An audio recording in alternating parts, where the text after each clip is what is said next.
मुख्यमंत्री देवेंद्र फडणवीस बोलतायत, थेट जाऊयात. हे तुम्हाला ज्या स्थानिक स्वराज्य संस्थाच्या निवडणुका आहेत त्यातही दिसेल. आता काही पक्षाच्या नेत्यांच्या मनात काय आहे ते महाराष्ट्रातल्या मनातलं आहे असं म्हणणं काही योग्य नाही आहे. फार मोठं स्टेटमेंट होईल ते. मिसाळ यांनी ज्या पद्धतीनं आरोप नाही केला, पत्र लिहिलं, राज्यमंत्री ज्या पद्धतीने म्हणतायत, कॅबिनेट मंत्री राज्यमंत्र्यांमधला वाद उघडपणे बाहेर आलेला आहे.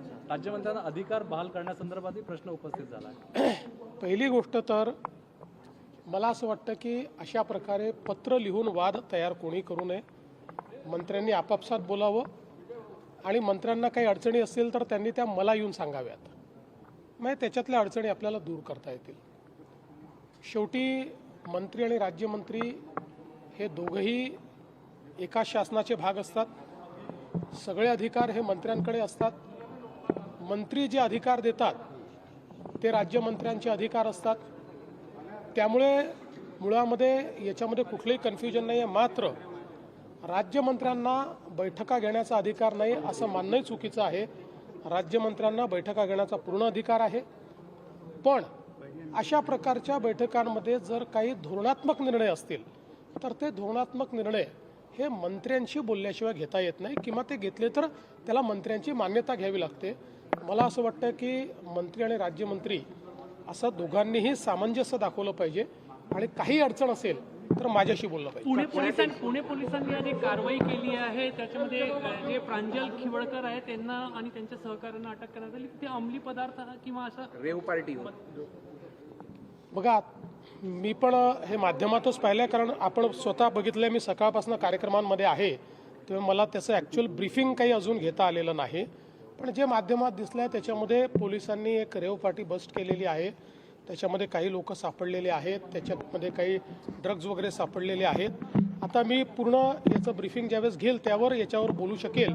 पण प्राथमिकदृष्ट्या अशा प्रकारचा गुन्हा घडलेला त्या ठिकाणी दिसतोय. महामेट्रो तुम्ही आला आहात, महामेट्रो संदर्भात काय निर्णय झाला? न्यू मेट्रो असेल किंवा आणखी काही न्यू मेट्रो जे आहेत, न्यू जनरेशन मेट्रो संदर्भात 10 वर्षाचा ट्रॅफिक आणि 10 कोटी प्रवासी पण झाले. मला या गोष्टीचा आनंद आहे की तुम्ही शेवटी महत्त्वाचा प्रश्न मला विचारला. जो खरा जनहिताचा प्रश्न आहे तो शेवटी का होईना या ठिकाणी तुम्ही विचारला, त्याबद्दल तुमचे आभारही मानतो आणि तुमचं अभिनंदनही करतो. आज माननीय केंद्रीय मंत्री गडकरी साहेब, इथले पालकमंत्री बावनकुळेजी, सर्व सन्माननीय आमदार खासदार यांच्या उपस्थितीमध्ये नागपूर जिल्ह्याचा जो कॉम्प्रिहेन्सिव्ह मोबिलिटी प्लॅन आहे तो आमच्यासमोर प्रेझेंट करण्यात आला.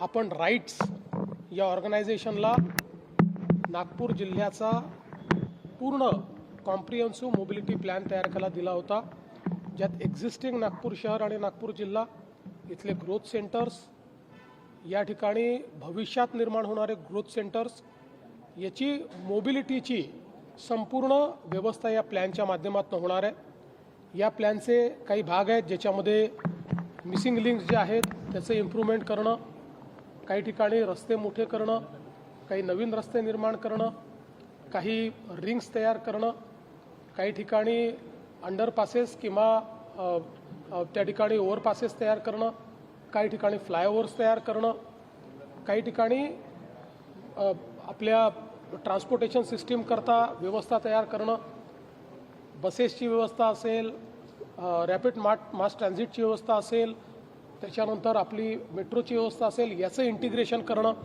ट्रॅफिक सिग्नल्सचं इंटिग्रेशन करणं, ट्रॅफिक सायनेजेसचे निर्माण करणं, फुटपाथचं निर्माण करणं, फुटपाथवर सायकल लेन्स निर्माण करणं, या सगळ्या गोष्टींच्या संदर्भात अतिशय कॉम्प्रिहेन्सिव्ह स्टडी करून पुढच्या 30 वर्षातलं जे नागपूर असणार आहे त्या नागपूरमध्ये कशा प्रकारे ग्रोथ होते आहे, त्याच्याकरता लोकांच्या मोबिलिटीकरता काय काय आवश्यक असणार आहे असा खूप कॉम्प्रिहेन्सिव्ह प्लॅन या ठिकाणी तयार झालेला आहे.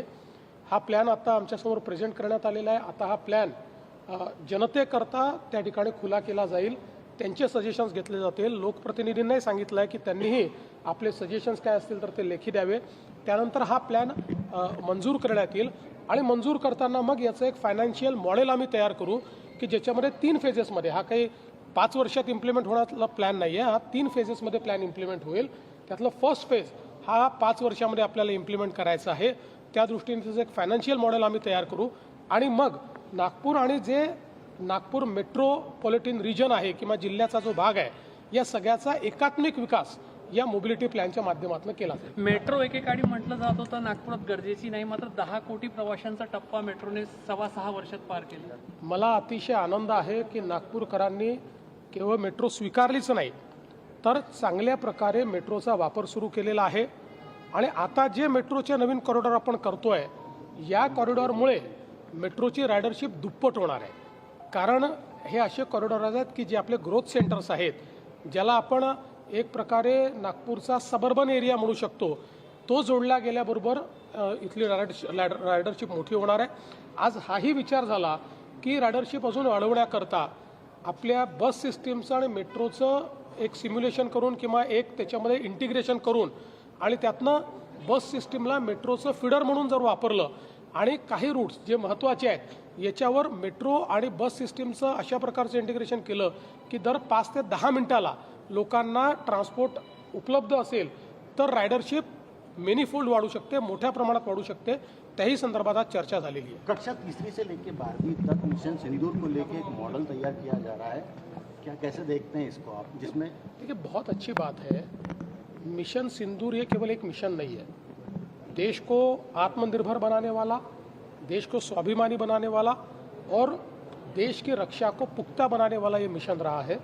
इसके कई लर्निंग्स भी है. इससे भारत की कैपेबिलिटी भी दुनिया को दिखी है.